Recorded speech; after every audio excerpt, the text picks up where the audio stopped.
કે તારી જીભ પહોંચે એટલે જીભ અડી જાય. તારો હાથ ન દડતો ને હાથ નથી પહોંચતો, પણ તારી જીભ છે એ પહોંચી જાય. સત્યાનાશ, સંબંધનો સત્યાનાશ. એ દિવસ ઘરની અંદર એ બેનનો છેલ્લો હતો. બીજા દિવસ કે તમારે એમ નથી રહેવું, તમારે બોલવામાં જરી કે કંટ્રોલ નથી.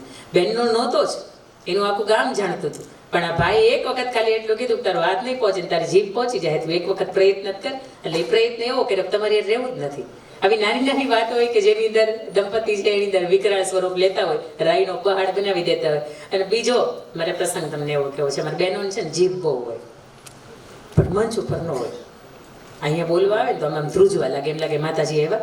એટલા માટે કે માલિપા કાંઈ નથી, શું બોલી શકાય, આવા શબ્દો નથી, તમારી પાસે કન્ટેન્ટ નથી. એટલે પણ ઘરની અંદર તો તમારે એમ કેવું પડે કે હા થોડા ધીમે હો, બાજુવાળા ત્યાં છે બધા કોઈક મહેમાનો આવવાના છે, અથવા તો મહેમાન આવવાના હોય ને અગાઉથી મહેમાનને કહી રાખ્યું હોય કે તમે આવો ને તો અમને ફોન કરજો એમ.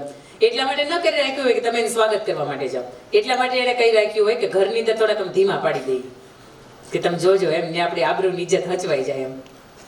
બીજો એક પ્રસંગ છે કે દંપતી ગામડાની અંદર રહે, બિચારું ઓછું શિક્ષિત હતું અને 60-70 વર્ષ પહેલાની વાત છે. બેનને તાવ આવ્યો, અને તાવ એટલે એટલો ભયંકર તાવ કે વેદને બોલાવ્યા, આયુર્વેદિક ઔષધિઓ કરી પણ ક્યાંય મેળ પડ્યો નહીં. એટલે કોઈ વ્યક્તિ એવું એને સજેસ્ટ કર્યું કે કોઈ સિટીની અંદર તમે જાઓ ને ત્યાં ડૉક્ટરને સારું હોય ને એને બતાવો તમે એક વખત. એટલે એ ભાઈ છે એના પત્નીને લઈને શહેરની અંદર આવ્યા.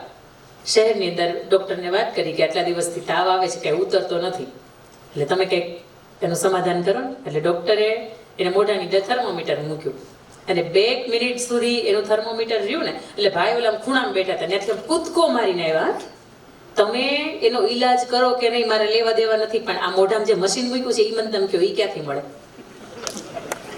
આખી જિંદગીમાં 2 મિનિટ મારા જીવનની એવી છે કે મારા પત્નીને શાંત રહેતા જોયા છે. એટલે ડૉક્ટરે પછી એવું કીધું હતું કે તમને એવું લાગે છે આ મશીનનો ઉપયોગ હું ઘરે કરી શકતો હશે.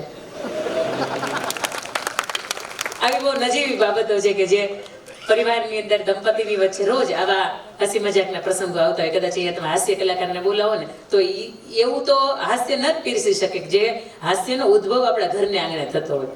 પણ મૂળ આપણે સત્પણ સંમેલનની અંદર આવ્યા છીએ અને એને લઈને આપણે વાતો કરવી છે. મૂળ આ વાતને કેન્દ્રમાં રાખજો કે આજના સમયની અંદર આપણા એક સમાજમાં નહીં પરંતુ દુનિયાના ઘણા બધા એવા સમાજ છે કે જ્યાં સત્પણ સમસ્યા આટલી બધી વિકરાળ કેમ બની છે. એનું કારણ એક જ વખતમાં મારે કેવું હોય તો એના કારણ છે કાનજી દાદા. તમે ઓળખો છો કાનજી દાદા? હવે હું તમને વાત કરીશ ને એટલે તમે કાનજી દાદાની સાથે પરિચિત થશો. એક ગામની અંદર વાલાભાઈ હતા અને ગામની અંદર આગેવાન તરીકે એટલે કાનજી દાદા. વાલાભાઈને 4 દીકરા, અને નાના હોય ને ત્યારે દીકરાનો જન્મ થાય ને ત્યારે કે હા ઈશ્વરની કૃપાથી આપણે ત્યાં દીકરા છો. પણ એ નોટ મોટી થઈ જાય ને 20, 25, 28 વર્ષની અને એ વટાવાની થાય ને વટે નહીં ત્યારે એમ થાય કારણ કે દીકરીઓ હોત ને તો બહુ સારું હતું.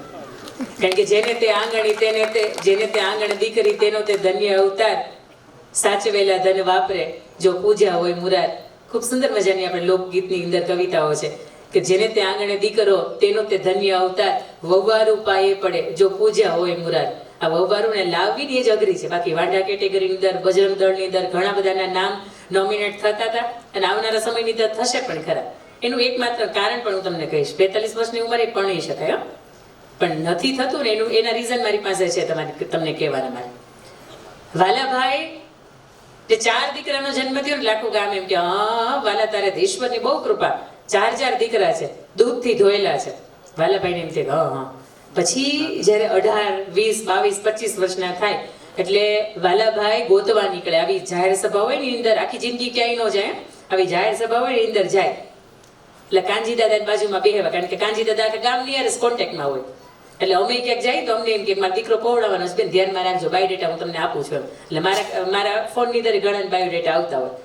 આવી રીતે કાનજી દાદા હતા એ આખા સમાજના આગેવાન તરીકે ક્યાંય પણ જાય એટલે એના ધ્યાનની અંદર દીકરીઓ હોય અને 2-4 સત્પણી કરાવ્યા હતા. એટલે આ વાલા દાદા બિચારા અંદરથી આશા જાગી કે ભાઈ મારા દીકરાને સત્પણી 1-2 કરાવશે.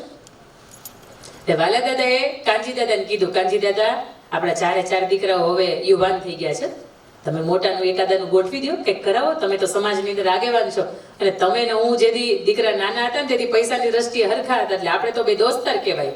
અત્યારના સમયની અંદર તમારું એક સ્ટેટસ અપ વહી ગયું છે, મારું સ્ટેટસ એટલું બધું રહ્યું નથી, પણ થોડુંક ધ્યાન દેજો. એટલે તરત કાનજી દાદાએ એવું કીધું કે વાલા તારા ગામની અંદર 20-25 વીઘા જમીન તો ખરી, પણ તારા ગામની અંદર મકાન નહીં ને, વ્યવસ્થિત મકાન નહીં ને, ઠીકરાવાળા મકાનની અંદર કોણ દીકરી દે? એટલે વાલાએ તરત વાલા દાદાએ નક્કી કર્યું કે ભાઈ આપણે એવું કરીએ, ગામની અંદર સૌથી પહેલા મકાન કરીએ. અને મકાન છે એ કરવાનું કામકાજ શરૂ કર્યું. પણ દીકરા જે કંઈ પણ મહેનત કરીને પૈસો લાવે એમાંથી ગામડાની અંદર મકાન કર્યા. હવે તમને ખબર છે ગામડે કોઈ દીકરી દેતું? બોલો. હા, અધૂરું વાક્ય તમારે પૂરું કરવાનું. ગામડે કોઈ દીકરી દેતું નથી. એટલે સરસ મજાનું વાલા દાદાએ તો ગામડે મકાન કર્યું. કાનજી દાદાને કીધું, કાનજી દાદા ગામડાની અંદર મકાન થઈ ગયું, એક ઓસારી 8 રૂમ કરી નાખ્યા છો, હવે તો એકાદી દીકરી બતાવો. એટલે તરત વાલા દાદાએ કાનજી દાદાએ એવું કીધું, વાલા તાર દીકરા એકે શહેરમાં નહીં, એકાદ બેને તું આમ શહેરની અંદર મોકલ ને, તો હું એમ થાય કે સામેવાળાની તાર ઘરે લાવું તો એક મોભો હચવાય રહે મારો. વાલા દાદાને બિચારાને એવું થયું કે 5-15-20 લાખનું લેખ કરજ કર્યું, અને દીકરાને ધંધાના અર્થે 2 દીકરાને સુરતની અંદર એવા સિટીની અંદર એટલે અમદાવાદની અંદર એકાદાને રાખ્યો. ફરીથી દીકરા 20-25-50 હજાર મહિને કમાતા થઈ ગયા. એટલે કાનજી દાદાને વાલા દાદાએ કીધું કે કાનજી દાદા હવે થોડુંક ધ્યાન આપો, કારણ કે હવે તમારા દીકરા મહિને એનું ભરણ પોષણ કરતા થઈ ગયા, હવે થોડોક ધંધો હરખો હાલવા મળ્યો. વાલા તાર સિટી મકાન નહીં. કાનજી દાદા છો, તમારી મારી આસપાસ હોય જ આવા. એટલે તરત વાલાએ નક્કી કર્યું કે દીકરાને એવું કીધું, તોડ મહેનત કરો.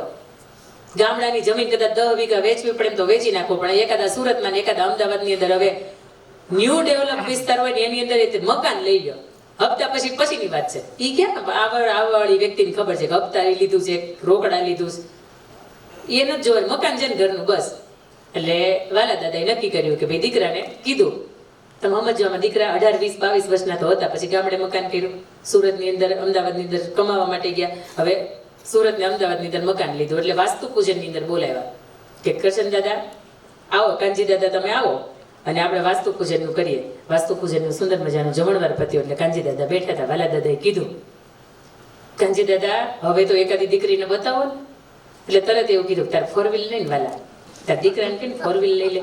આમ કેવું સ્ટેટસ પડે, તારા આંગણે 4 વ્હીલ પડી હોય, ઘરનું મકાન હોય. એટલે વળી પાછી ઊંચી ઉદાહરણને કરીને 4 વ્હીલ લીધી. અને વળી 1.5-2 મહિને કોકના શ્રીમદનો પ્રસંગ હતો ને, એની અંદર પાછું કાનજી દાદાને વાલા દાદાની મુલાકાત થઈ. એટલે વાલા દાદાએ પાછું કાનજી દાદાને કીધું, કાનજી દાદા હવે આમ ખાલી એકાદો નંબર પડે, અમે તો દીકરા 28 વર્ષના થઈ ગયા, 33 વર્ષના થઈ ગયા, હવે તો એકાદું કયો મેં એકાદું જોણ કર્યું છે. અને ત્યારે કાનજી દાદાએ શું કીધું ખબર? વાલા અત્યારે 22-24 વર્ષના તે બાકી રહી ગયા, 28-30 વર્ષના અમારે ક્યાં કન્યા તને બતાવવા જાય? કન્યા થોડી એ 28-30 વર્ષની થઈ હોય. તમે સમજો, સમાજના આગેવાનો ઉપર વિશ્વાસ મૂકતા પહેલા કે કોકના ભરોસે રહેતા પહેલા તમે તમારી પોતાની પ્રતિષ્ઠા એવી ઊભી કરજો કે તમે ત્યાં જઈને બાયોડેટા લઈને ઉભા રહ્યો કે તમારી દીકરી મને ગમે છે, અથવા તો તમારા કુટુંબની અંદર કોઈ વ્યક્તિ એવો રેફરન્સની અંદર રાખીને એની સાથે વાતચીત કરો તો સામેવાળા માણસ તૈયાર થાય કે નહીં આપણે જોણ તો કરીએ, ભલે ગોઠવાતું નથી પણ આવા કાનજી દાદાના ભરોસે રહીને આખો સમાજ આજે પછતાણો છે. આ 30, 35, 32, 38 વર્ષની ઉંમરે પહોંચ્યા છે એનું એક જ માત્ર કારણ છે.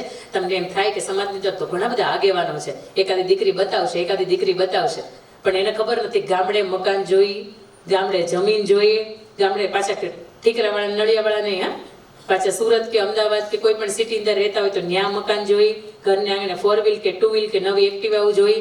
અને આ બધું હોય, આ બધો બેઝ તમારો તૈયાર થયો હોય ત્યારે અમે આવી એમ. અને તોય પાછો અમારી મરજી, અમને તમારી ગોઠે જ રહી ને કે તમે પાછા 6-8 મહિનાની અંદર 20-25 લાખ 30 લાખ રૂપિયા માગીને અમે છૂટાઈ થઈ જાય. સમાજની અંદર આ એક હળતળતા પ્રશ્નો છે કે તમને નથી બનતું અને તમે તમારી સ્વ ઈચ્છા અથવા તો પરિવારની બેયની સાક્ષીએ તમે છૂટા પડો છો તો તમે 15 લાખ 20 લાખ રૂપિયા 10 લાખ રૂપિયા 8 લાખ રૂપિયા હેના માંગો? આ 8 લાખ નો કરિયાવર લઈને નહોતા આવ્યા તમે તો 15 લાખ રૂપિયા લઈને ટકા કરવાનો ધંધો ચાલુ કરવાનો છે. અને હજી એક જગ્યાએ છૂટું નથી આવ્યું, બીજી જગ્યાએ પાછું મૈત્રી કરાર કરીને તમે રહેવાય માંડ્યા હોય. એકનું હજી ડિવોર્સ સર્ટિફિકેટ ન આવે એ પહેલા બીજી જગ્યાએ ગોઠવાઈ ગયું હોય તો એ તમને એવું લાગે 10-15 લાખની આ મૂડીથી તમારું જીવન આર્થિક રીતે સદ્ધર ને સુરક્ષિત થશે? એટલે ખાસ કરીને એ દીકરીના બાપ હોય ને એમને મારે 2 હાથ જોડીને વિનંતી છે કે આપણી દીકરીનું એક જગ્યાએ ગોઠવાયું નથી, કોઈ પણ કારણથી એકબીજાને મન દુઃખ થયો છે, મનભેદ થયો છે અને છૂટું થવાનું થયું છે તો 2 હાથ જોડીને વિનંતી, દીકરીના બાપ તરીકે એ દીકરી જેમ ગઈ હતી ને એમ એને પાછી લઈ અવાય, સામેવાળાનો ટકો કરીને ન અવાય. બીજી મારે વાત કરવી છે કે મુખ્ય 4 બાબત એવી હોય કે જેના કારણે આ સગપણ સંમેલન છે ને એ યોજવામાં આવતા હોય. અને સગપણની અંદર એ તે ચારેક બાબત એવી હોય કે જેની અંદર ગોઠવાઈ જાય અથવા તો નથી ગોઠવાતું. મારો પહેલો પ્રશ્ન છે